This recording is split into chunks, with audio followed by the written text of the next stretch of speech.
Il viale dei Tigli a Minerbe. Un luogo idilliaco fatto per le passeggiate romantiche degli innamorati. Mano nella mano, le coppiette passeggiano d'estate all'ombra folta dei tigli. In giugno il profumo dei fiori accresce l'incanto del momento. Allora il cuore batte più forte, le mani sudano, la voce trema.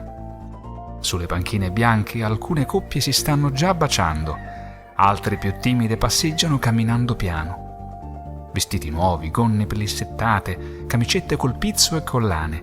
In questa domenica pomeriggio c'è tutta la bellezza e i tesori della giovinezza. Qui le coppie si conoscono, si baciano, fanno progetti d'amore più o meno illusori. Anche io ho percorso tante volte questa strada, passeggiando insieme all'amica del cuore. Con l'arrivo dell'autunno le coppie si diradano. A fine ottobre, quando le chiome dei tigli diventano gialle, le foglie morte si ammucchiano sulla strada e vorticano nel vento freddo. In inverno il viale è affogato nella nebbia o appare deserto nei pomeriggi gelidi, col sole basso fra i rami nudi. Sono passati tanti anni. Oggi sono ritornato qui e cammino nel viale come tanti anni fa. Non verso un appuntamento amoroso, ma verso i vecchi libri della casa di un bibliofilo. È tutto cambiato adesso, molti alberi sono stati abbattuti, i rimanenti hanno i rami potati, le panchine sono state sostituite, le coppie sono scomparse. Adesso i giovani preferiscono le discoteche per conoscersi e amoreggiare.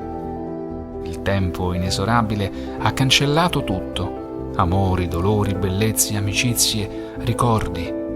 Il viale è vuoto e deserto in questa domenica di maggio. Non ci sono più le ragazze, non c'è neppure qualche passante, non c'è più nessuno. Arrivato quasi in fondo, mi volto indietro per vedere la prospettiva lunga del viale. Allora vedo i funghi, grossi, deformi, bitorzoluti, stanno attaccati sul retro dei tronchi. Funghi mostruosi, duri, che odorano di fossa umida. Forme vecchie e rinsecchite, che deridono la giovinezza e sono uno sberleffo alla vita.